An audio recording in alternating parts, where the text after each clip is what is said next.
Hello दोस्तों, मैं रमनदीप आप सभी का यूपीएससी हिंदी के इस ऑनलाइन प्लेटफॉर्म पर स्वागत करता हूं।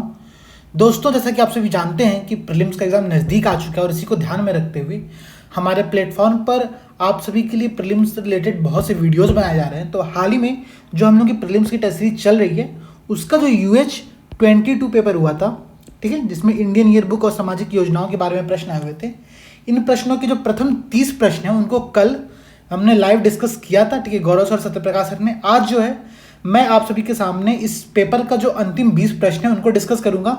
तो हम लोग करेंगे क्या कि यहाँ पर हम आपके सामने प्रश्न खुला हुआ है, ठीक है, मैं प्रश्न पढ़ूंगा, ठीक है, उनके ऑप्शन पढ़ूंगा, फिर उसका जो है कैसे इस क्वेश्चन को सॉल्व किया जाए, कैसे अटेम्प्ट किया जाए, तुक्का तरीका, गैस कैसे लगाया जाए वो, और इसका जो सॉल्यूशन क्या है वो समझने का प्रयास करेंगे। तो चलिए शुरुआत करते हैं सीधे सीधे। देखिए पहला प्रश्न क्या है दोस्तों, ठीक है, पहला प्रश्न है टैली लॉ कार्यक्रम के बारे में के संबंध में निम्नलिखित कथनों पर विचार कीजिए, ठीक है। अब यहां पर देखिए कथन क्या है, तीन स्टेटमेंट दिए हुए हैं। पहला स्टेटमेंट है, यह एक ऐसी सेवा है जो वकीलों को सुनवाई के लिए वीडियो कॉन्फ्रेंसिंग और टेलीफोन सेवाओं की सुविधा प्रदान करती है, ठीक है। तो देखिए टैली लॉ कार्यक्रम जो है उसका नाम से स्पष्ट है कि ये क्या है, टेलीफोन के माध्यम से या फिर जो दूर बैठे क्षेत्र हैं वहां पर टेलीमेडिसिन की सुविधा इसके माध्यम से प्रोवाइड कराई जाती है, ठीक है। तो ये चीज हो गई। अगला स्टेटमेंट क्या है, देखिए कि यह कार्यक्रम विधिक सेवा प्राधिकरण अधिनियम 1987, ठीक है, जो 1987 में लीगल सर्विस अथॉरिटीज एक्ट आया था, ठीक है, उस एक्ट की बात यहां पे कर रहा है कि तहत निःशुल्क कानूनी सहायता के हकदार लोगों को सेवाएं प्रदान करता है, ठीक है। दूसरा स्टेटमेंट ये है।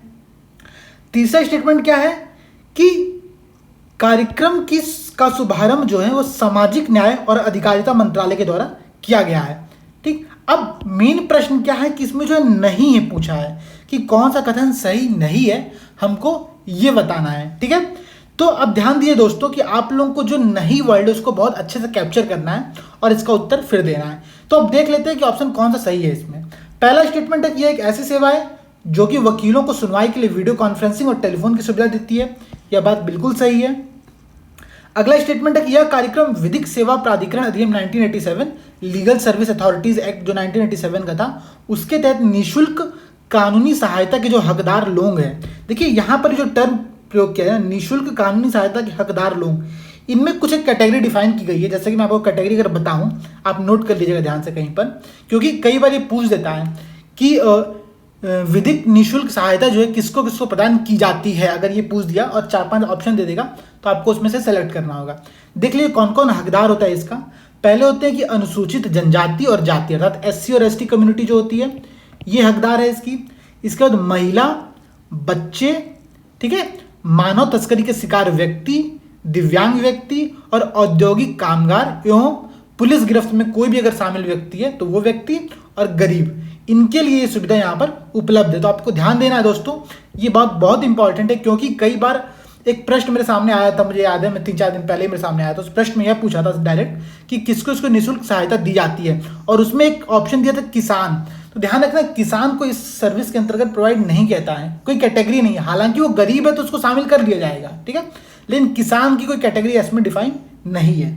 चलिए, तो सेकंड स्टेटमेंट सही हो गया।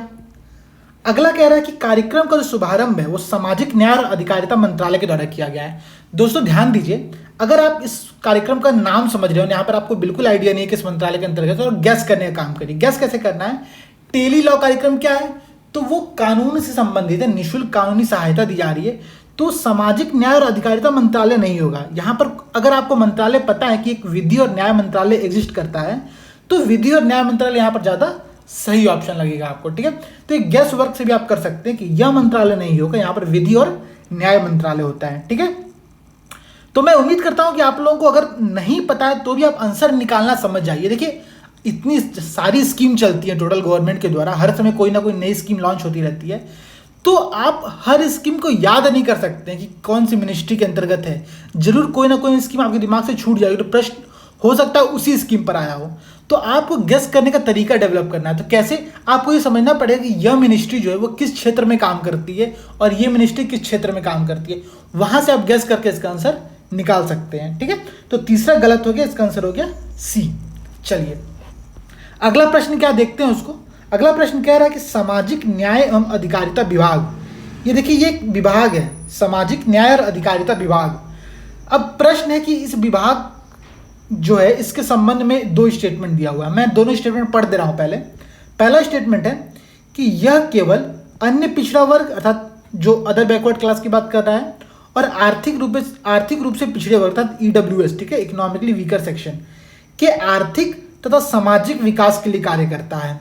अब देखिए यहाँ पर जो मेन इंपॉर्टेंट टर्म है, जैसा कि अगर आपने हमारी प्रीलिम्स की सारी वीडियोस देखी होंगी तो वहाँ पर हमने बताया हुआ है, और जो हमारा प्रीलिम्स का टेस्ट सीरीज चलता है वहाँ पर भी हमने अच्छे से डिस्कस किया है कि जहाँ पर भी केवल जैसा वर्ड आता है, केवल अथवा सभी जैसे वर्ड आते हैं, तो वहाँ पर आपको अगर नहीं पता है तो उस स्टेटमेंट को गलत मान के चलिए, ठीक है।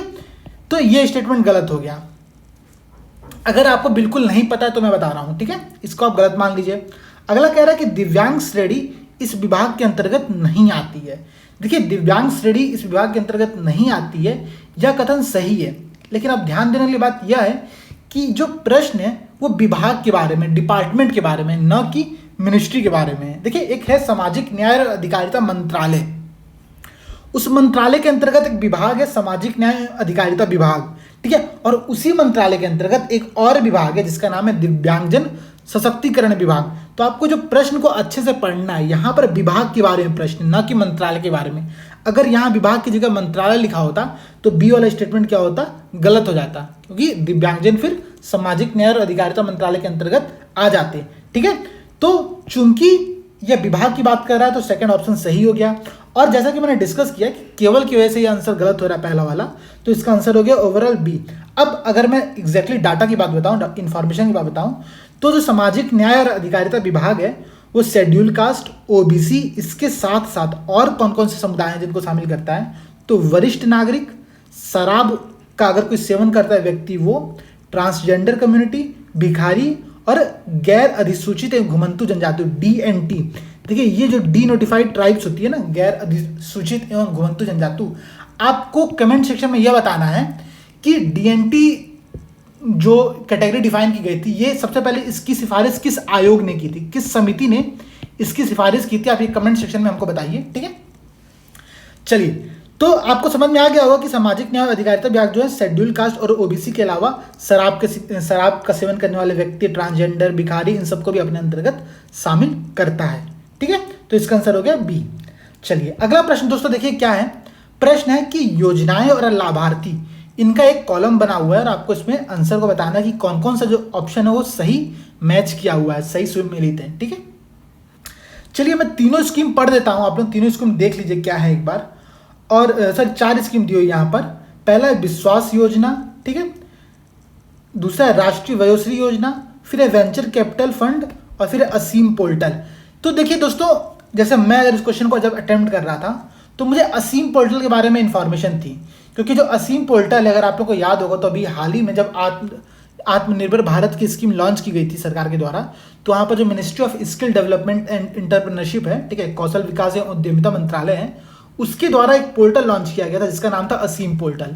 असीम पोर्टल का अगर फुल फॉर्म आप ध्यान करेंगे तो फुल फॉर्म होता है कि आत्मनिर्भर स्किल्ड एम्प्लॉयर मैपिंग, अर्थात नियोक्ता और जो मतलब जो रोजगार की तलाश कर रहे हैं, जो रोजगार देने वाले, उन दोनों के बीच में एक प्लेटफॉर्म है बनाया गया असीम पोर्टल, उसको नाम दिया गया है, ठीक है। यहाँ पर आप क्या कर सकते हैं, आप जॉब के लिए अप्लाई कर सकते हैं और जिनको जॉब देना है वो यहाँ से जॉब लेने वालों को अपने यहाँ जॉब दे सकते हैं, ठीक है। तो ये एक असीम पोर्टल है जो कि एक प्लेटफॉर्म में काम करेगा जहाँ पर दोनों ही मतलब उद्यमी और जो जॉब चाहते हैं वो दोनों लोग यहाँ पर एक साथ मिलकर के अपने जॉब को देख सकते हैं, ठीक है। तो असीम पोर्टल का मुझे आइडिया था, मैंने कहा चौथा तो सही है, मुझे इतना पता है, ठीक है। अब यहाँ पर अगर ऑप्शन एलिमिनेशन का मेथड मैं यूज करूँ तो मुझसे सिर्फ ए वाला ऑप्शन हट रहा है, बाकी 3 में अभी भी मुझे डाउट है।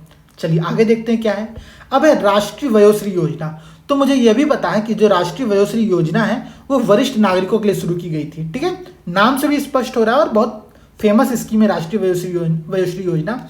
ये स्कीम में है क्या कि जो BPL श्रेणी के जो वरिष्ठ नागरिक हैं, ठीक है, उनको अगर आयु से संबंधित कोई बीमारी है, कोई अक्षमता है, तो उनके लिए निःशुल्क भौतिक सहायता और जीवन सहायता युक्तियां प्रोवाइड कराई जाती हैं, ठीक है। जीवन सहायता जो इक्विपमेंट्स होते हैं वो प्रोवाइड कराए जाते हैं। तो ये राष्ट्रीय वयोश्री योजना, मुझे ये भी पता चल गया कि सेकंड वाला भी सही है। चलिए अब देख लेते हैं कि सेकंड वाला जब सही है तो देख रहे हैं आप बी सही नहीं हो सकता। अब यहाँ पर मेरे पास देखिए क्या बचा, ऑप्शन एलिमिनेशन ऐसे ही यूज़ करते हैं सर। आप लोग ध्यान दीजिए कि ऑप्शन एलिमिनेशन का मेथड ऐसे ही यूज़ किया जाता है। अब आपके पास दो ऑप्शन है कि इन दोनों में से कोई एक सही होगा। तो देखिए यहाँ पर चांस कितना हो गया, यहाँ पर चांस हो गया आपके पास 50-50% का चांस हो गया सही और गलत होने का। अगर आप यहाँ पर गैस करेंगे तो 50% का चांस है। लेकिन अभी चलिए दो स्कीम और बची है, उनको भी एक बार देख लेते हैं क्या है। चूंकि मुझे तो विश्वास योजना और वेंचर कैपिटल फंड इन दोनों के बारे में बिल्कुल आइडिया नहीं था, ठीक है।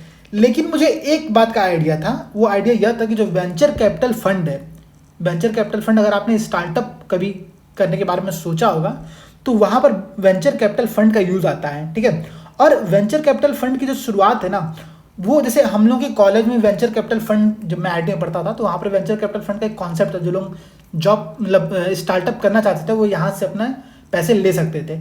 लेकिन इसके क्राइटेरिया ये होती है कि वेंचर कैपिटल फंड जो है वो शेड्यूल्ड कास्ट के लिए सिर्फ लगता है, ठीक है, सिर्फ इन लोगों को दिया जाता है। तो यह आर्थिक रूप से पिछड़े वर्ग के लिए नहीं है, ध्यान रखना था। ये मुझे ध्यान था, मुझे कॉलेज से इस बात का ध्यान था, मतलब एग्जैक्टली ध्यान नहीं था लेकिन मैंने गेस किया था यहाँ पर। तो मुझे इतना पता कि तीसरा आंसर सही नहीं होगा, तो आप तीसरे वाला ऑप्शन को एलिमिनेट कर दीजिए। अब देखिए इसका आंसर क्या बचा, सी। तो ये है कि आपको अगर एग्जैक्टली ऑप्शन नहीं पता है, आंसर नहीं पता है, तो भी आप कैसे कैसे करके गेस करेंगे, उसका तरीका ये होता है। अब अगर मैं डाटा की बात बताऊं, जब मैंने इस क्वेश्चन को अटेम्प्ट किया तो फिर मैंने गूगल करके विश्वास योजना के बारे में देखा, क्योंकि विश्वास योजना के बारे में मुझे एग्जैक्टली कुछ आइडिया नहीं आ रहा था कि ये क्या होता है। तो मैंने पढ़ा कि ये जो विश्वास योजना है वो सामाजिक न्याय अधिकारिता मंत्रालय के द्वारा शुरू की गई थी, और ये सेल्फ हेल्प ग्रुप SHG जो होते हैं उनके लिए, या जो व्यक्ति 3 लाख से कम आय कमाता है, ठीक है, उनमें शेड्यूल्ड कास्ट और OBC इनके लिए ये एक स्कीम थी। इसका पूरा नाम अगर आप देखेंगे तो विश्वास, जो इस नाम है ना ये विश्वास, इसका एक फुल फॉर्म बनता है। फुल फॉर्म क्या है इसका, कि वंचित इकाई समूह और वर्गों की आर्थिक सहायता योजना। तो यह योजना सामाजिक न्याय और अधिकारिता मंत्रालय द्वारा शुरू की गई है, विश्वास योजना। तो ये अन्य पिछड़ा वर्ग के लिए इसमें शामिल है। इसमें शेड्यूल्ड कास्ट और OBC दोनों शामिल होते हैं, ठीक है। तो ये तो गया आपका इंफॉर्मेशन। दोस्तों देखिए मैं आपको ये बताता हूँ, अगर पेपर में 100 प्रश्न आते हैं UPSC के, ठीक है, तो उसमें से आपके पास सिर्फ 30 से 35 प्रश्न ऐसे होंगे जिनका आपको एग्जैक्टली आंसर पता होगा, ठीक है। बाकी 60 से 65 प्रश्न ऐसे होंगे जिनका आपको आंसर बिल्कुल पता नहीं होगा, या फिर आप वहाँ पर बहुत डाउट में होंगे कि इसका आंसर A है कि B है, ठीक है। तो ऐसे प्रश्नों को अटेम्प्ट करने का सिर्फ तरीका यही है कि आप अपने जो क्वेश्चन को अटेम्प्ट करने का तरीका है, एटीट्यूड है, उसको चेंज करिए। वो चेंज कैसे होगा, तो आप मैक्सिमम पेपर सॉल्व करिए, ठीक है, और हर पेपर में आप गेस वर्क करने का प्रयास करिए। गेस वर्क में एलिमिनेशन मेथड का यूज़ करिए, या फिर कुछ कीवर्ड्स को ढूंढ करके जो एलिमिनेशन किया था उनका यूज़ करिए।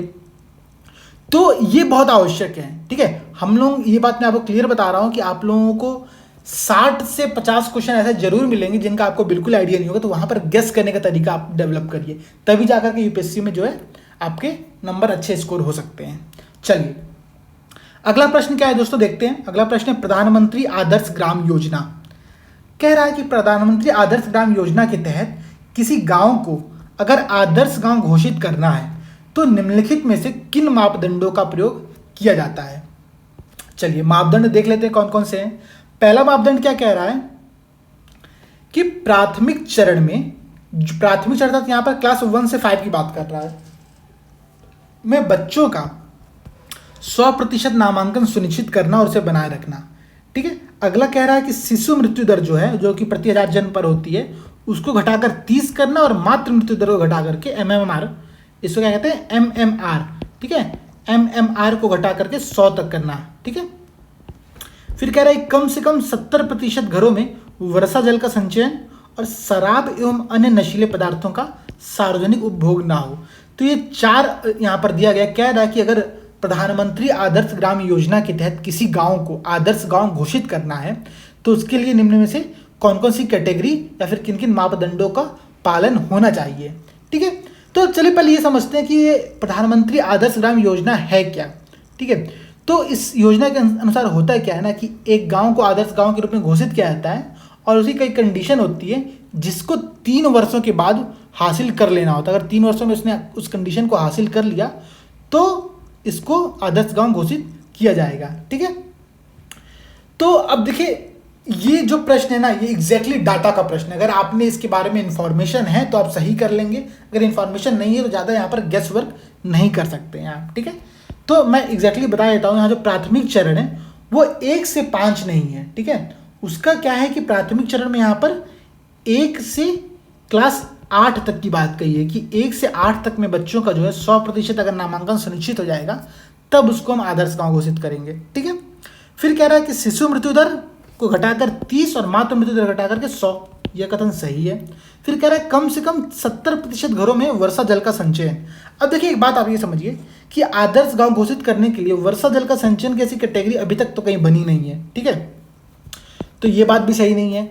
अगला है कि शराब एवं अन्य नशीले पदार्थों का सार्वजनिक उपभोग ना हो, तो यह कथन सही है, ठीक है। तो 2 और 4 जो है इसका आंसर सही होगा, इसका आंसर डी है। देखिए यहाँ पर मैं फिर से बता रहा हूँ, यहाँ पर इस प्रश्न में आपको ज़्यादा एलिमिनेशन आप नहीं कर सकते, ज़्यादा गेस वर्क नहीं यूज़ कर सकते हैं। तो प्रश्न का कुछ ऐसे प्रश्न भी आएंगे तो इनका आप डाटा याद कर लीजिए, ठीक है, और इस डाटे का प्रयोग आगे कभी प्रश्न आता है तो करिए। चलिए थोड़ा मैं इसको इरेज कर देता हूँ पहले पूरा, एक सेकेंड। चलिए अगला प्रश्न दोस्तों देखिए क्या है। अगला प्रश्न है कि निम्नलिखित में से कौन से मापदंड स्वच्छ सर्वेक्षण 2021 के लिए निर्धारित मापदंडों में शामिल है, ठीक। अब यहाँ पर 4 मापदंड दिया गया है और कह रहा है कि इनमें से कौन सा जो मापदंड है वो स्वच्छ सर्वेक्षण 2021 के अंतर्गत शामिल किया गया है।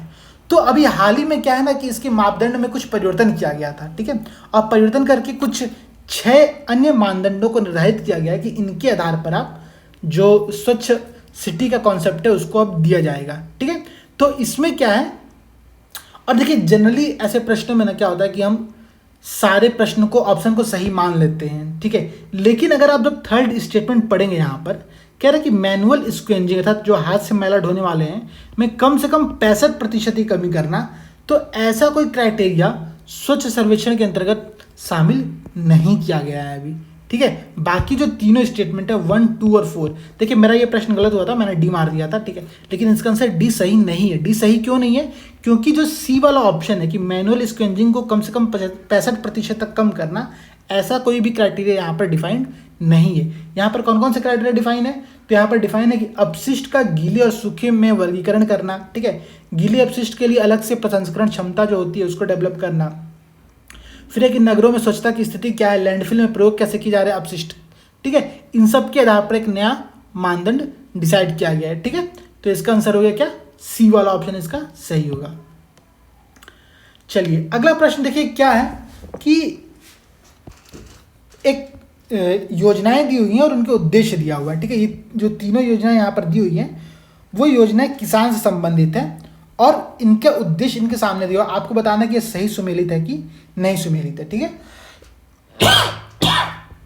सॉरी दोस्तों, तो हम पढ़ते हैं, ठीक है, और हम देखते हैं क्या क्या ऑप्शन दिया हुआ है। पहला है पीएम किसान योजना। तो किसान योजना नाम से हम लोगों को पता है क्या, किसान सम्मान निधि योजना शायद इसको कहा जाता है, और यह कह रहा है कि लघु एवं सीमांत किसानों को वित्तीय आवश्यकताओं को पूरा करना और फसल स्वास्थ्य तथा अच्छी पैदावार सुनिश्चित करना। तो ये तो सही है, क्यों, पहले अभी मान लेते सही है, बाद में भी ऑप्शन देखा जाएगा हम लोग आगे। अगला योजना के नाम है पीएम फसल बीमा योजना, ठीक है। ये कह रहा है किसानों पर फसल बीमा के भार को कम करना, तो ये वाला भी ऑप्शन क्या है, सही है, ठीक है। लग तो ऐसा ही रहा, पीएम फसल बीमा योजना क्यों होगी, क्योंकि किसानों पर जो फसल बीमा है उसको कम करने का भार को। फिर अगला स्टेटमेंट है कि पीएम किसान संपदा योजना, ठीक है, पीएम किसान संपदा योजना। अब संपदा योजना अगर आपको याद होगा तो पीएम किसान संपदा योजना क्या थी, समुद्री और मत्स्य पालन को रिलेटेड करके बनाया गया था ये, ठीक है। तो इसको देख लेते हैं क्या है ये एग्जैक्टली। ऑप्शन दिया है कि कृषि को पूरक एवं आधुनिक बनाना और मौजूदा खाद्य प्रसंस्करण इकाइयों का विस्तार करना, तो ये स्टेटमेंट सही है, इसी को किसान संपदा योजना कहा गया था, ठीक है, और पिछले बजट में इसको स्टार्ट किया गया था, ठीक है। तो मेरे हिसाब से इसका आंसर क्या हो गया, डी, और तीनों ही कथन सही भी है, इसका आंसर है डी। तो ध्यान रखिए दोस्तों, बहुत सिंपल क्वेश्चन था ये, और यहाँ पे बस आपको क्वेश्चन देख के थोड़ा बड़ा लगा होगा, अच्छा 3 स्कीम पूछी हुई है, कन्फ्यूजन हो सकती है, लेकिन कन्फ्यूजन नहीं करना, क्योंकि बहुत सिंपल स्कीम पूछी हुई है यहाँ पर, और ये सारी सिंपल जो स्कीम है, जो सारी स्कीम के नाम दिए गए वो बहुत फेमस स्कीम रही हैं, तो आपको एटलीस्ट इतना तो पता होना चाहिए, ठीक है। पीएम किसान संपदा योजना जो है, अगर आपको वहाँ पे थोड़ा सा डाउट हो रहा है तो आप याद करिए कि 2016-20 की अवधि में एक स्कीम शुरू की गई थी, इसका नाम था पीएम किसान संपदा योजना, और ये क्या था कि कृषि समुद्री उत्पाद को लेकर के था स्पेसिफिकली कि कृषि समुद्री उत्पाद प्रसंस्करण एवं कृषि प्रसंस्करण क्लस्टर विकास योजना थी इसका पूरा नाम। तो आप इस स्कीम को देख लीजिएगा।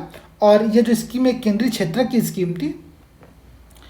तो ये रहा पीएम किसान संपदा योजना। चलिए अगले प्रश्न की तरफ बढ़ते हैं और हमारा अगला प्रश्न देखिए क्या है। हमारा अगला प्रश्न है कि गरीबी अनुमान से संबंधित 4-5 समिति का नाम दिया और बता रहा है कि इनमें से कौन कौन सी समितियां गरीबी अनुमान से संबंधित हैं। तो मैं बार ऑप्शन पढ़ दे रहा हूं। अलग समिति, रंगराजन समिति, सक्सेना समिति और लकड़ावाला समिति। ठीक है। तो देखिए चूंकि ये जो प्रश्न है आपके सामने गरीबी अनुमान वाला, ये बहुत ही फेमस प्रश्न रहा है। ठीक है। और अर्थव्यवस्था जब आप पढ़ते होंगे आर्थिक वाला पोर्शन, तो वहाँ पर आप देखे होंगे कि वहाँ पर गरीबी अनुमान के लिए सारी समितियों का नाम आता है। ठीक है। जिसमें आपको अगर याद हो तो तेंदुलकर समिति थी। ठीक है। रंगराजन समिति, सक्सेना समिति और अलग समिति और लकड़ावाला समिति, सारी समितियों के नाम वहाँ पर आते हैं। तो ये बात याद कर लीजिएगा। देखिए तेंदुलकर समिति जो थी, यहाँ पर नाम नहीं दिया, उसके बारे में बता दे रहा हूँ आप लोगों को। तेंदुलकर समिति गठन किया गया था 2009 ईस्वी में। ठीक है। और उसके पश्चात एक समिति बनाई गई थी रंगराजन समिति, जो कि सबसे लेटेस्ट समिति जहाँ तक मुझे याद है 2014 में बनाई गई थी। ठीक है। और अलग समिति जो थी उसका निर्माण करीब 1970s में हुआ था। तो आप लोग इसको देख लीजिएगा। चारों समितियाँ जो हैं वो गरीबी उन्मूलन से संबंधित हैं। आप लोग याद कर लीजिए इस बात को एग्जैक्टली कि गरीबी उन्मूलन संबंधित जो है ये सारी समितियाँ रही हैं। ठीक है।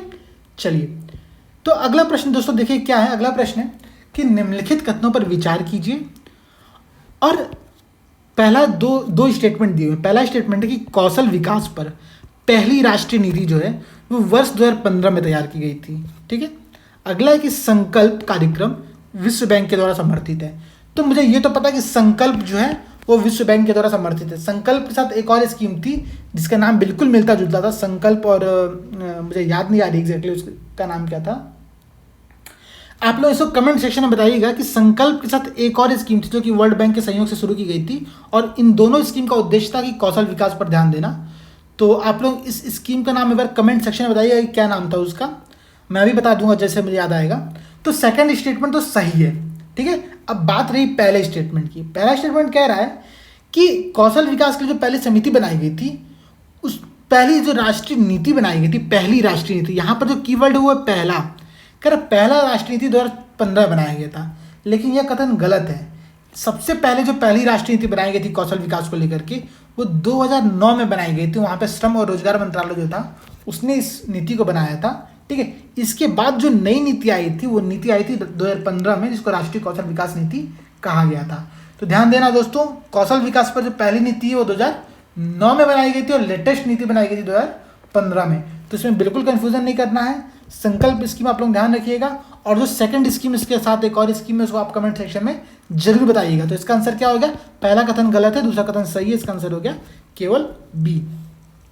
चलिए अगला प्रश्न देखते हैं क्या है। अगला प्रश्न कह रहा है कि यूनिक हेल्थ आईडी UHID नियम 2021, अगर मैं सही हूं तो जो इससे पहले के प्रश्न 30 प्रश्न डिस्कस किए गए थे कल गौरव सर के द्वारा और सत्यप्रकाश सर के द्वारा, वहां पर इस स्कीम के बारे में पहले डिस्कस किया गया था। UHID स्कीम के बारे में सर ने बताया था कि कैसे आप अपने जो स्मार्ट वॉच होती है वहाँ से लिंक कर सकते हैं UHID की सहायता से। अभी भारत में सुविधा उपलब्ध नहीं है, लेकिन विश्व में सुविधा ऐसी आ चुकी है। तो UHID का नियम वहाँ पे डिस्कस हुआ था, यहाँ पर डिस्कस नहीं करना, लेकिन मैं प्रश्न पढ़ दे रहा हूँ। प्रश्न क्या है? और दोस्तों अगर आपने वो वीडियो नहीं देखी है दोस्तों, इससे साथ ही साथ हमने 2 वीडियो डिस्कस करी है रिसेंट में। एक आर्थिक सर्वेक्षण पर वीडियो डिस्कस किया है। ठीक है। उसकी भी लिंक आप हमारे टेलीग्राम चैनल पर दे सकते हैं, यूट्यूब पर प्लेलिस्ट में भी दे सकते हैं। इसका हमने यहाँ पर 50 प्रश्न डिस्कस किए थे और इसके साथ ही साथ हमने अभी भारत जो 2021 का पेपर मैं डिस्कस कर रहा हूँ US 22, इसके प्रथम 30 प्रश्नों को भी डिस्कस किया जा चुका है। तो आप लोग सारी वीडियो देख डालिए। इससे आप लोगों को जो एलिमिनेशन मेथड और जो गेस वर्क है वो डेवलप होगा कि आप लोग गेस कैसे अच्छे से लगा सकते हैं। ठीक है। जितना ज़्यादा आप ऐसी वीडियोस को देखेंगे आप लोगों की जो गेस करने का तरीका है उसमें सुधार जरूर होगा। तो चलिए इस प्रश्न को पढ़ लेते हैं। प्रश्न क्या है कि यूनिक हेल्थ आईडी नियम 2021 को आधार अधिनियम 2016 के अंतर्गत जारी किया गया है। ठीक है। अगला कि UHID का उपयोग विभिन्न स्वास्थ्य IT एप्लीकेशंस में लाभार्थियों की पहचान और एप्लीकेशंस के लिए किया जाता है। तो दोनों कथन बिल्कुल सही है। ठीक है। सही क्यों है कि इसको आधार अधिनियम 2016 के अंतर्गत ही यूएचआईडी को जारी किया गया है और यहाँ से जो आपकी आधार की इन्फॉर्मेशन है, ठीक है, हालांकि यह अभी नियम जो स्वैच्छिक है, अनिवार्य नहीं, ध्यान रखिएगा, अगर आपके पास यूएचआईडी नहीं है तो आपको किसी भी स्वास्थ्य सेवाओं से वंचित नहीं किया जा सकता है, ठीक है। और आधार अधिनियम की तरह इसकी जो बायोमेट्रिक डाटा है उसको इसमें लिंक किया गया है सो दैट कि आपकी जो इन्फॉर्मेशन है वो एक जगह अच्छे से कलेक्ट हो सके और जब जरूरत पड़े तो आपकी इन्फॉर्मेशन को वहाँ से लिया जा सके। तो पहला स्टेटमेंट भी सही है, सेकंड स्टेटमेंट भी सही है, दोनों स्टेटमेंट सही है, आप लोग ध्यान रखिएगा। और दोस्तों देखिए, स्वास्थ्य की बात करते करते मुझे थोड़ा सा अभी की जो पेंडेमिक कंडीशन है उसके बारे में ध्यान आ गया, ठीक है। तो दोस्तों आप लोग अपनी सुरक्षा बहुत आवश्यक है, ठीक है, प्रिकॉशंस जरूर बरतिए, मास्क लगाइए, सैनिटाइजर का यूज़ करिए, घर से बाहर जितना कम हो सके उतना कम निकलिए, ठीक है। आप लोग जो जॉब करते हो, लोग जॉब करने वाले जाइए अपने काम से, लेकिन प्रिकॉशन के साथ, क्योंकि जो इस समय पेंडेमिक की कंडीशन चल रही है पूरे विश्व में, भारत में तो ज़्यादा ही चल रही है इस समय, मैं देख रहा हूँ, तो इससे बच के रहना बहुत ज़रूरी है, ठीक है। अगर आपके हेल्थ सही रहेगा तो आपकी स्टडी अच्छी हो पाएगी।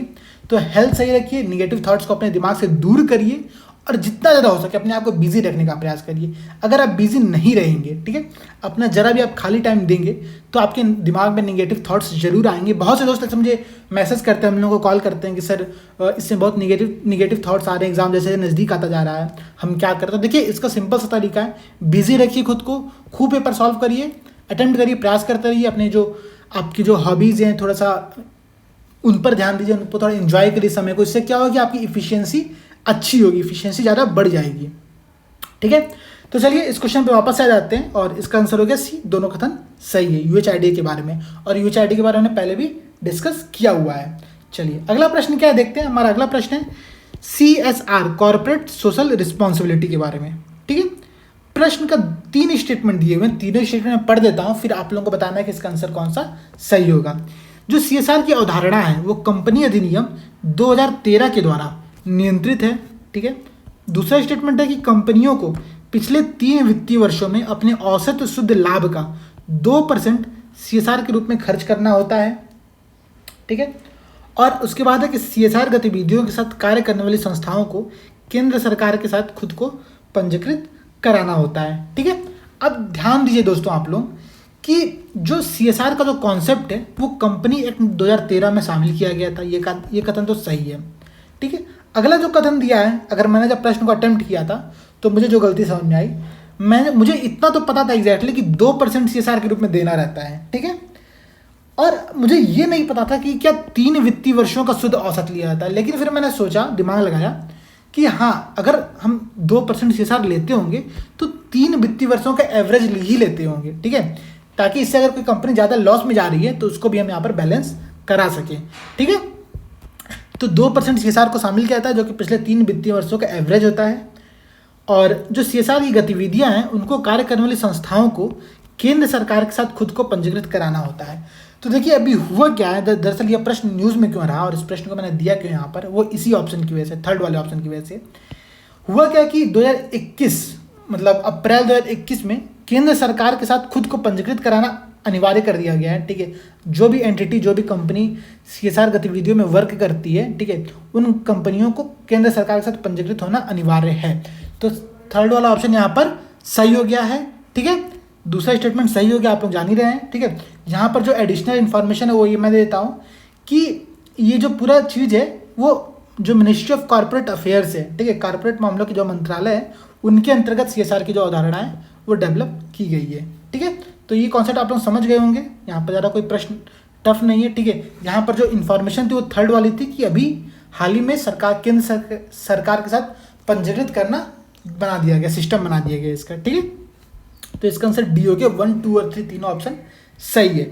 चलिए अगला प्रश्न दोस्तों देखिए क्या है। हमारा अगला प्रश्न है प्रधानमंत्री वाईफाई एक्सेस नेटवर्क इंटरफेस, ठीक है, PM वानी के संदर्भ में, और यहाँ पर 2 स्टेटमेंट दिए हुए हैं, ठीक है।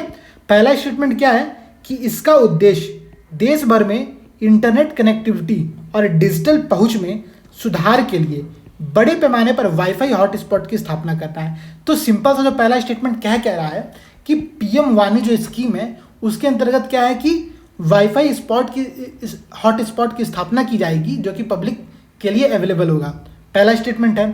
सेकंड स्टेटमेंट क्या कह रहा है कि पब्लिक डेटा ऑफिस PDO ऐसी संस्थाएं होंगी जो कि इंटरनेट बैंडविड्थ की खरीद करेंगी और PM वानी के अनुरूप वाईफाई एक्सेस पॉइंट की स्थापना और संचालन करेंगी। ठीक है, तो अगर आपने पीएम वानी स्कीम के बारे में पढ़ा होगा तो पीएम वानी स्कीम का फुल फॉर्म क्या है? प्राइम मिनिस्टर WANA, तो NI sorry, prime minister wifi access network interface, ये है पीएम वाणी स्कीम। इसमें है क्या कि इसका उद्देश्य देश भर में इंटरनेट कनेक्टिविटी और डिजिटल पहुंच में सुधार के लिए काम करना है। ठीक है, और ये वाईफाई हॉटस्पॉट की स्थापना करेगा। इसके अंतर्गत जो ढांचा है पीएम वाणी का पूरा, उस ढांचे में एक पीडीओ को शामिल किया गया। पीडीओ क्या है? पब्लिक डेटा ऑफिस है। ठीक है, अब पीडीओ करेगा क्या? पीडीओ जो जैसा कि ऑप्शन में लिखा हुआ है कि इंटरनेट बैंडविड्थ की खरीद करेगा और पीएम वाणी के अनुरूप वाईफाई पॉइंट की स्थापना करेगा। ठीक है, अब देखिए जो पॉइंट है यहाँ पर जो कि इस प्रश्न में नहीं पूछा गया है। अब देखिए प्रश्न का आंसर तो आपको समझ में आ गया होगा कि पहला ऑप्शन सही है, दूसरा ऑप्शन सही है, तो इसका आंसर हो गया सी। यहाँ पर जो एडिशनल इन्फॉर्मेशन जो कि मैं अभी आपको दे रहा हूँ उसको नोट कर लीजिएगा कहीं पर, वो ये है कि पीडीओ को लाइसेंस या पंजीकरण करने की आवश्यकता नहीं है और साथ ही साथ सेवाएं प्रदान करने के लिए पीडीओ को कोई शुल्क देना नहीं पड़ेगा। ठीक है, पीडीओ से कोई शुल्क नहीं लिया जाएगा। तो ये दो इन्फॉर्मेशन है, आप लोग दो इन्फॉर्मेशन नोट कर लीजिएगा एडिशनल, पीडीओ के बारे में, पब्लिक डेटा ऑफिस के बारे में। ठीक है, चलिए जो अगला प्रश्न है बहुत फेमस प्रश्न है, मतलब फेमस कॉन्सेप्ट है, universal service obligation fund, USOF। ठीक है, और कह रहा है कि USOF के संदर्भ में निम्नलिखित कथनों पर विचार कीजिए। ठीक है, अब USOF की जो स्थापना है दरअसल की क्यों गई थी पहले ये समझ लीजिए। ठीक है, यहाँ पर दिया नहीं हुआ है, मैं बता देता हूँ। इसकी स्थापना ग्रामीण क्षेत्रों में मतलब रीजनेबल कीमत पर, मतलब वहन योग्य कीमतों पर एक सूचना और संचार प्रौद्योगिकी की स्थापना करने के लिए इसकी शुरुआत की गई थी। ठीक है, USOF, universal service obligation fund. ठीक है, अब यहाँ पर हम प्रश्न पर वापस आ जाते हैं। प्रश्न में दिया है पहला स्टेटमेंट कि जो इसका गठन है वो वर्ष 2002 में दूर संचार विभाग के तहत किया गया था। ठीक है, अब देखिए यहाँ पर आपको पता होना चाहिए कि किस ईयर में किया गया था। अगर नहीं पता तो गेस मान लीजिए कि ऐसे स्टेटमेंट सही है। अगर आपको नहीं पता है तो मान लीजिए, अगर पता था तो ठीक है, नहीं पता तो मान लीजिए कि हाँ ये सही है। ठीक है, और दूरसंचार विभाग तो सही है, इसी के अंतर्गत किया भी गया होगा। अगला स्टेटमेंट कह रहा है कि इस फंड के सभी क्रेडिट के लिए संसदीय अनुमोदन की आवश्यकता होती है। ठीक है, तो अगर आप इस फंड से कोई भी खर्च करना चाहते हैं तो उसके लिए संसदीय अनुमोदन की आवश्यकता है, ये बात सही है। और भारतीय टेलीग्राफ जो एक्ट है 2003 का, उसके तहत यह प्रावधान किया गया है। ठीक है, और जो ये पूरा फंड है ना, इसको स्टेचुरी अधिकार प्राप्त है, ये एक विधेयक के माध्यम से बनाया गया है। ठीक है, जो स्टेचुरी कॉन्सेप्ट होता है वैधानिक का, उसको वैधानिक समर्थन यहाँ पर दिया गया है। ठीक है, ये बात ध्यान रखिएगा आप लोग। साथ ही साथ जो ये पूरा फंड है ये नॉन लैप्सेबल है, मतलब गैर व्यक्तिगत है, ये खत्म नहीं हो जाता अगर आप इसका यूज नहीं करते हैं तो। अब यह प्रश्न न्यूज में क्यों रहा, तो अगर आप लोगों को आइडिया होगा तो हाल ही में जो दूरसंचार कंपनियां हैं इसकी जो दर है अभी 5% की, उसको कम करके 3% करने की मांग कर रही हैं। ठीक है, क्योंकि दूरसंचार सेक्टर को बहुत लॉस हो रहा है। आप लोग देख रहे हैं कि बहुत सी कंपनियां दूरसंचार सेक्टर में बंद हो गई हैं, जैसे कि एयरसेल, उसने आपको इंसॉल्वेंट घोषित करके बंद हो गई वो कंपनी। तो ऐसा बहुत से कंपनियों के साथ हो रहा है क्योंकि उनके जो प्राइस रेट है बहुत कम हो गए पिछले 4-5 सालों में। अगर आपको याद होगा तो 2014, मुझे याद है मैं 2014 में जब मैंने इंटरनेट का यूज़ करना शुरू किया था, मैं कॉलेज गया था, तो उस समय 1 GB जो नेट मिलता था वो करीब 250 से 300 रुपये का मिलता था। ठीक है, वो भी 3G। और आज हमारे हालत ये है कि 250-300 में हम महीने भर का 50 GB नेट यूज़ करते हैं। ठीक है, तो बहुत सस्ता हुआ है, इस वजह से जो कंपनियों को बहुत लॉस हो रहा है, तो USOF को कम करने की बात कही गई है। ठीक है, तो ये सेकंड दोनों स्टेटमेंट सही है यहाँ पर, इसका आंसर हो गया सी। चलिए अगला प्रश्न क्या है दोस्तों, देखते हैं इसको हम लोग। हमारा अगला प्रश्न है कि भारतीय विज्ञापन मानक परिषद ASCI के संबंध में। ठीक है, अब प्रश्न क्या है देखिए, मुझे इसके बारे में एग्जैक्टली कुछ आइडिया नहीं था, मैं इस प्रश्न को पढ़ रहा हूँ, देखता हूँ इसका आंसर क्या होगा। जैसे सोचा था तो वो यहाँ पर आपको भी बताऊंगा। प्रश्न है कि विज्ञापन उद्योग के विनियमन के लिए ASCI की स्थापना वर्ष 1985 में की गई थी। ठीक है, ASCI जो है सूचना और प्रसारण मंत्रालय के तहत एक सांविधिक निकाय है। ठीक है, अब देखिए ये दोनों ही कॉन्सेप्ट मुझे एग्जैक्टली ज़्यादा कुछ आइडिया नहीं थे। ठीक है, लेकिन जो प्रश्न का जो पॉइंट है वो प्रश्न पूछा हुआ है कौन सा कथन सही नहीं है, अर्थात यहाँ पर पूछा है कि कौन सा कथन गलत है, ये बात आपको ध्यान देनी है। अब देखिए जो ये ASCI है, भारतीय विज्ञापन मानक परिषद। ठीक है, इसका फुल इंग्लिश में कहते हैं इसको advertising standard council of the India. ठीक है, ASCI। और यह विज्ञापन क्षेत्र में ना स्व विनियमन के लिए 1985 में बनाई गई थी। ठीक है, यह कथन तो सही है, ठीक, लेकिन इसको कोई भी वैधानिक समर्थन नहीं है, अर्थात यह एक गैर सरकारी निकाय है, ठीक है, जिसकी जो स्थापना है वो जो 4-5 इसमें जो इस सेक्टर में, विज्ञापन सेक्टर में काम करते हैं समूह, उनके द्वारा मिल करके की गई है। इसमें सरकार का कोई रोल नहीं है, ये एक स्वैच्छिक संगठन है। और अगर मैं बताऊँ तो आपको, जैसे कोई विज्ञापन दाता है, विज्ञापन एजेंसियां हैं, मीडिया, इन लोगों ने मिल करके एक स्व विनियमन के लिए, कि हम अपने से अपना विनियमन कर लें, उसके लिए इस संस्था की स्थापना की गई थी। तो ये किसी मंत्रालय के अधीन नहीं आएगा, ये कथन गलत है। इसका आंसर हो गया केवल ए सही है। ठीक है, चलिए अगला प्रश्न दोस्तों क्या है? अगला प्रश्न है new space India limited NSIL, जिसकी स्थापना हाल ही में इसरो के अंतर्गत की गई है। प्रश्न उसके बारे में, ठीक है। प्रश्न का पहला स्टेटमेंट दिया हुआ है कि यह भारत सरकार का एक केंद्रीय सार्वजनिक क्षेत्र का उद्यम है। यह कथन तो सही है, ठीक है, क्योंकि इसरो के अंतर्गत है, तो पहला कथन तो सही हो गया। सेकंड स्टेटमेंट कह रहा है कि NSIL भारतीय अंतरिक्ष अनुसंधान संगठन इसरो की एक वाणिज्यिक शाखा है। यह कथन भी सही है, ठीक है। और अगर आपको ध्यान में हो तो इसरो की एक और वाणिज्यिक शाखा है जिसका नाम है एंट्रिक्स कॉर्पोरेशन, ठीक है, ध्यान रखिएगा। इसरो की NSIL से पहले भी एक वाणिज्यिक शाखा थी जिसका नाम था एंट्रिक्स कॉर्पोरेशन, ठीक है। हाल ही में NSIL की स्थापना की गई है। दोनों में अंतर जो है वो समझिए, थर्ड ऑप्शन वही कह रहा है। थर्ड स्टेटमेंट क्या है कि यह उपग्रहों और विदेशी ग्राहकों के साथ वाहनों को लॉन्च करने के लिए इसरो के वाणिज्यिक सौदों का प्रबंधन करेगा, ठीक है। देखिए दरअसल जो ये काम दिया हुआ है ना कि विदेशी ग्राहकों के साथ और उपग्रहों को बेचने के लिए वाणिज्यिक सौदों का काम करेगा, ये सारा काम है एंट्रिक्स कॉर्पोरेशन का, न कि NSIL का। क्योंकि आप ऐसे सोचिए कि जब NSIL की स्थापना की गई है उससे पहले भी यह काम किया जाता था, ठीक है। तो यह काम किसके द्वारा किया जाता रहा होगा? एंट्रिक्स कॉर्पोरेशन के द्वारा, न कि NSIL के द्वारा किया जाएगा। तो NSIL करेगा क्या? ये बस क्षमता निर्माण का प्रबंधन करेगा, निजी क्षेत्र में क्षमता निर्माण का प्रबंधन करेगा और सरकारी जो क्षेत्र इसरो है उसके साथ एक संयोग बनाने का प्रयास करेगा, ठीक है। बस ये मीडिएटर की भूमिका निभा रहा है। तो सेकंड स्टेटमेंट गलत है, यह एंट्रिक्स कॉर्पोरेशन के बारे में, न कि NSIL के बारे में। तो इसका आंसर हो गया A और 2 सही है। चलिए अगला प्रश्न जो है वो व्यवहार्यता अंतराल अनुदान, ठीक है, VGF व्यवहार्यता अंतराल अनुदान। अब इस योजना के संदर्भ में प्रश्न दिया हुआ है और प्रश्न क्या है, मैं 3 स्टेटमेंट पढ़ दे रहा हूं। और देखिए प्रश्न में जो फिर से कीवर्ड है वो पूछा नहीं, कौन सा कथन सही नहीं है। दरअसल ये जो पूरा पेपर था, ये पेपर जब मैं बना रहा था तो मैंने इस बार स्पेसिफिकली नहीं वाले प्रश्नों को बहुत ज़्यादा दिया। अगर आप लोग ध्यान दिए होंगे तो 50 प्रश्नों में करीब 15 से 20 प्रश्न आए थे जिसमें नहीं शब्द पूछा गया था। वो यही कारण था मेरा कि आप लोगों को नहीं वाले वर्ड की प्रैक्टिस हो जाए। ऐसा ना हो कि एग्जाम में अचानक से आपके सामने नहीं वाला वर्ड आ जाए तो आप लोग इस क्वेश्चन को गलत कर दो। देखिए एक ऐसे क्वेश्चन गलत होने का मतलब है कि 2 नंबर तो आपको गया ही गया, साथ में -0.66 और निगेटिव हो रहा है, तो 2.66 नंबर आपका कम हो रहा है, जो कि बहुत बड़ा असर कर सकता है आपके रिजल्ट पे, ठीक है। तो इस बात को आप लोग ध्यान दीजिएगा।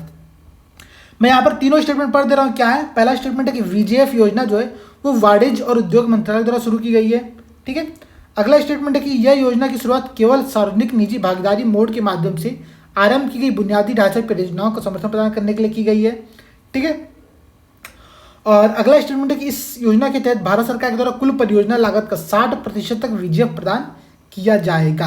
अब देखिए ये बात आप ध्यान दीजिए कि ये जो स्कीम है ना, हाल ही में इसकी शुरुआत की गई है। शुरुआत क्यों किया गया है कि जो PPP स्कीम के तहत, मतलब पब्लिक प्राइवेट पार्टनरशिप के तहत जो भी बुनियादी ढांचों का निर्माण करने की परियोजनाएं चल रही हैं उनके लिए जो आवश्यक पूंजी है उसकी व्यवस्था की जा सके, ठीक है। क्योंकि कई ऐसी परियोजनाएं होती हैं जो कि बुनियादी ढांचे का निर्माण कर रही होती हैं, उन्हें बहुत ज़्यादा पैसा लगता है और एक बहुत लंबा समय लगता है उस प्रोजेक्ट को कंप्लीट होने में। तो उतने में जो प्राइवेट एजेंसियां हैं उनको अच्छे खासे पैसे मिलते रहें, ठीक है, उनके जो खर्चे हैं मतलब निकलते रहें, उसके लिए इस योजना की शुरुआत की गई है।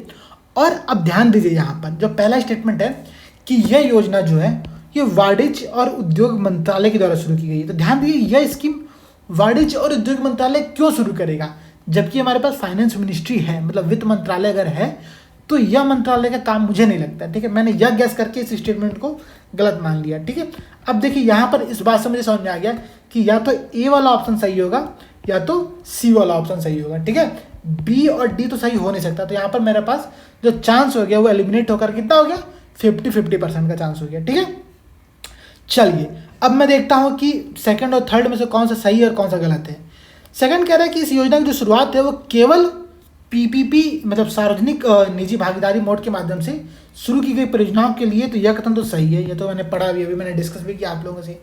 तो सेकंड स्टेटमेंट सही है, सेकंड स्टेटमेंट सही हो गया तो ए वाला सही हो नहीं सकता, इसका आंसर क्या हो गया, सी। तो आप लोग ध्यान दीजिएगा दोस्तों, ये सी वाला ऑप्शन इसका सही है। और जो सी वाला ऑप्शन में कह रहा है कि 60% का विजय प्रदान किया था, नहीं, यहाँ पर 20-20 करके 40% का बस विजय दिया था, जो कि मुझे आइडिया नहीं था, लेकिन मैंने पहले और दूसरे ऑप्शन को एलिमिनेट करके इसका आंसर निकाल लिया। ठीक है, तो आप लोगों को भी यही करना है, ऑप्शन एलिमिनेशन मेथड पर बहुत ध्यान देना है और उसी के माध्यम से आप लोगों को पेपर अटेम्प्ट करने का प्रयास करना है। ठीक है, चलिए अगला प्रश्न क्या है कि overseas citizen of the India मतलब विदेशी भारतीय नागरिकता ओसीआई कार्ड धारक जो होते हैं उनके संदर्भ में प्रश्न है। अब प्रश्न क्या है कि दो स्टेटमेंट दिया हुआ है। पहला स्टेटमेंट क्या है कि एक आवेदक ओसीआई कार्ड के लिए पात्र नहीं है यदि आवेदक के माता पिता या दादा दादी कभी पाकिस्तान, अफगानिस्तान और बांग्लादेश के नागरिक रहे हों। देखिए, अगर आपने कॉन्स्टिट्यूशन पढ़ा होगा, वहाँ पे जो नागरिकता का चैप्टर है वो पढ़ा होगा, आपको इतना आइडिया होगा कि पाकिस्तान और बांग्लादेश तो समझ में आता है, यहाँ पर अफगानिस्तान को शामिल किया गया है। ठीक है, तो यह कॉन्सेप्ट मुझे नहीं लगा कि ऐसा कुछ होगा, अफगानिस्तान क्यों होगा। ठीक है, तो मैंने इसको तो गलत मान दिया कि पाकिस्तान और बांग्लादेश हमसे अलग हुआ था, ये तो मुझे समझ में आता है कि इसके आधार पर यहाँ पर हमने एक क्राइटेरिया सेट किया होगा 1947 का। अफगानिस्तान का क्राइटेरिया मुझे समझ में नहीं आया, मैंने जो अपना गेस किया था, मैंने वो तरीका बता रहा हूँ आप लोगों को, तो मैंने इस स्टेटमेंट को गलत मान लिया। ठीक है, अगला स्टेटमेंट कह रहा है कि नागरिकता संशोधन अधिनियम 2015 के द्वारा, ठीक है, 2015 के माध्यम से भारत सरकार ने भारतीय मूल की जो व्यक्ति है मतलब पीपुल ऑफ इंडियन ओरिजिन की श्रेणी को ओसीआई श्रेणी में मिला दिया है। यह कथन तो सही है। जब अभी हाल ही में मोदी गवर्नमेंट आई थी तो उसने यही काम किया कि पर्सन ऑफ जो इंडियन ओरिजिन होता है, PIO, person of Indian origin, उसको ओसीआई श्रेणी में मिला दिया है। ठीक है, एक संशोधन करके, तो ये बात ध्यान रखिएगा आप लोग, यह कथन सही है। ठीक है, और सेकंड स्टेटमेंट, पहला स्टेटमेंट जो है वो गलत है और प्रश्न पूछा है कौन सा कथन सही नहीं है, तो इसका आंसर हो गया ए। ठीक है, अब अगर आप लोग इस प्रश्न में और थोड़ा ध्यान दे रहे होंगे तो अभी हाल ही में एक संशोधन और किया गया है, नागरिकता संशोधन अधिनियम 2019 वाला, जो CAA जिसको हम लोग कह रहे थे। ठीक है, सिटीजनशिप अमेंडमेंट एक्ट, तो वो वाला एक्ट आप एक बार दोबारा देख लीजिएगा। ठीक है, करंट अफेयर्स में जा करके, क्योंकि वह हाल में रहा है, 2019 में ही रहा है और न्यूज़ में आने की संभावना उसकी ज़्यादा है। ठीक है, तो उस वाले संशोधन को आप लोग एक बार देख लीजिएगा।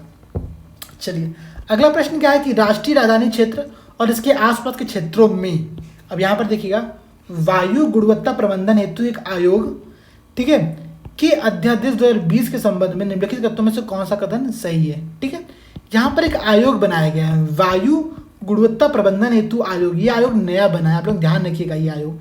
ठीक है, और ये जहाँ तक मुझे याद है पिछले साल अक्टूबर के आसपास ऐसी घटना हुई थी, ऐसा मतलब काम किया गया था। तो यहाँ पर 3 स्टेटमेंट दिया, पहले 3 स्टेटमेंट पढ़ लेते हैं, फिर डिस्कस करेंगे क्या था क्या नहीं था।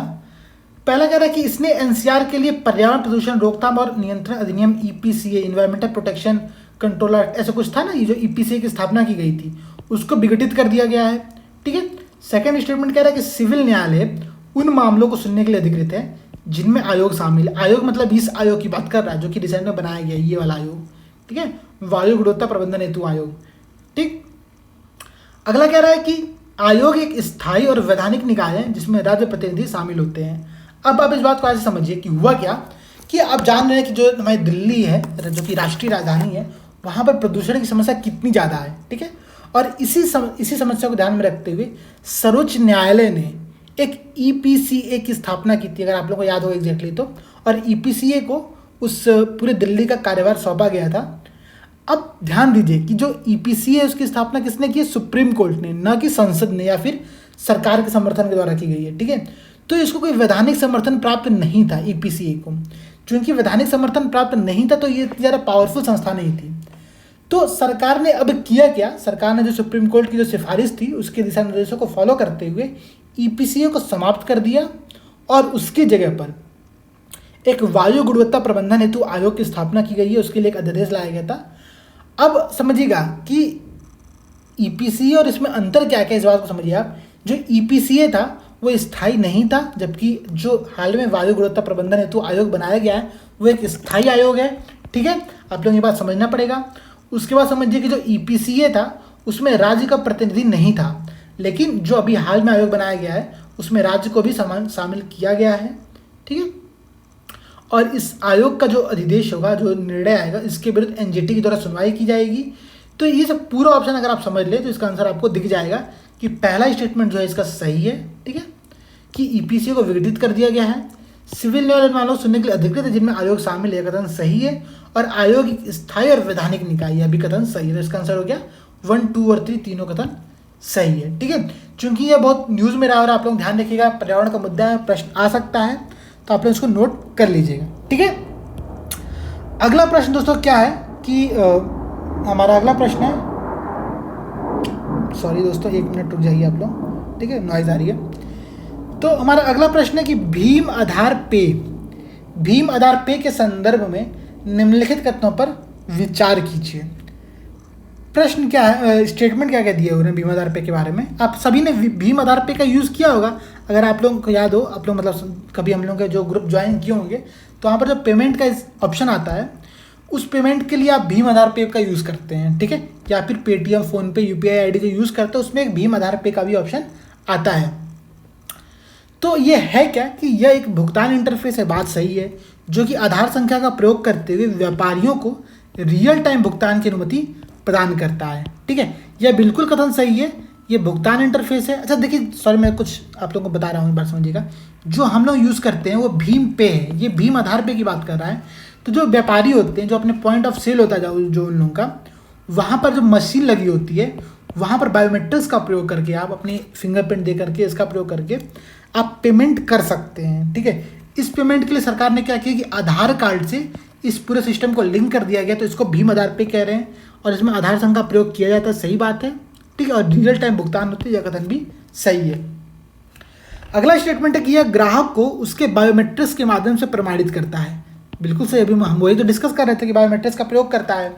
ठीक है, अगला स्टेटमेंट है कि इसके लेन देन में भुगतान राशि पर कोई सीमा निर्धारित नहीं की गई, तो यह तो कथन गलत है। सीमा तो जरूर निर्धारित होनी चाहिए, ठीक है, तभी थोड़ा सिक्योरिटी बना रहता है। तो यहाँ पर सरकार ने क्या किया कि 10,000 रुपये का मैक्सिमम लिमिट लगा के रखी हुई है।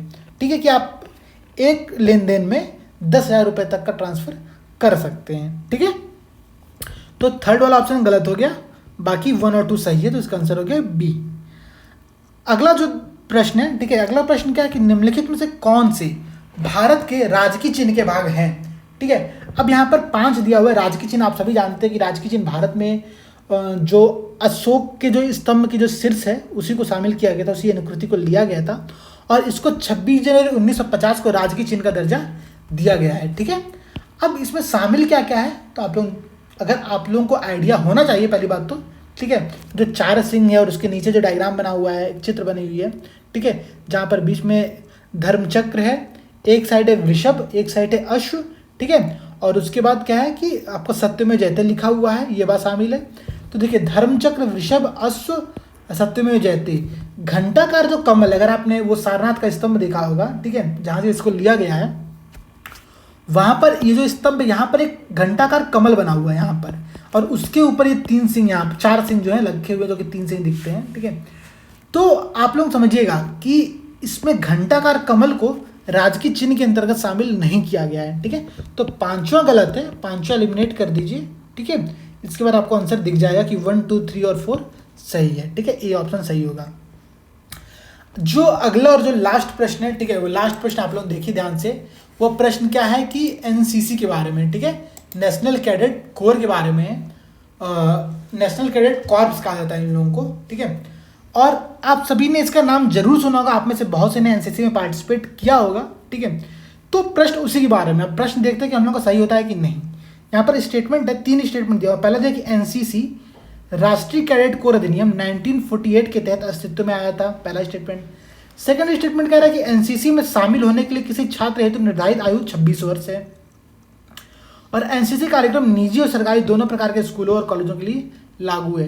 ठीक है, तो इस बात को आप समझ लीजिए कि एनसीसी जो होता है वो निजी और सरकारी दोनों स्कूलों में लागू होता है, स्कूल और साथ साथ कॉलेज में भी लागू होता है। हमारे आईआईटीज़ में एनसीसी चलता था, तो वहाँ भी ये चीज़ लागू होती है, आप इस बात को ध्यान रखिएगा। अगला कह रहा है कि एनसीसी में शामिल होने के लिए किसी छात्र हेतु निर्धारित आयु 26 वर्ष है। यह बात बिल्कुल सही है। अगर आप लोगों को इसकी मैक्सिमम एज पता होगी तो ये 12 वर्ष की आयु से शुरू हो जाता है और 26 वर्ष की आयु तक आप इसमें ज्वाइन हो सकते हैं, ठीक है। जो राष्ट्रीय कैडेट कोर है वो राष्ट्रीय कैडेट कोर अधिनियम 1948 के तहत बनाया गया था। यह कथन भी बिल्कुल सही है। अब देखिए जो इस प्रश्न के बारे में जो एडिशनल इन्फॉर्मेशन है, या फिर ऐसा करते हैं मैं आप लोगों से प्रश्न पूछता हूँ, आप लोग कमेंट सेक्शन में बताइएगा कि इसका सही आंसर क्या होगा, ठीक है। दो प्रश्न आप लोग जवाब दीजिए। पहला प्रश्न तो ये बताइए कि एनसीसी जो इसकी पूरी स्कीम है ये किस मंत्रालय के अंतर्गत आता है, ठीक है।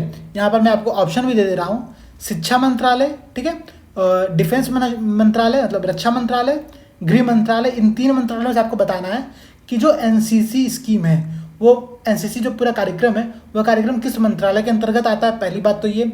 दूसरी बात आप ये बताइए मुझे कि क्या एनसीसी में जो छात्र पार्टिसिपेट करते हैं क्या उनकी सक्रिय जो सैन्य सेवाएं हैं उनके प्रति कोई दायित्व तो होता है कि नहीं होता है। ये दोनों आप ऑप्शन को बताइए कि इसमें से क्या आंसर होगा, ठीक है। और आप इसका आंसर कमेंट सेक्शन में कमेंट करके बताइए दोस्तों।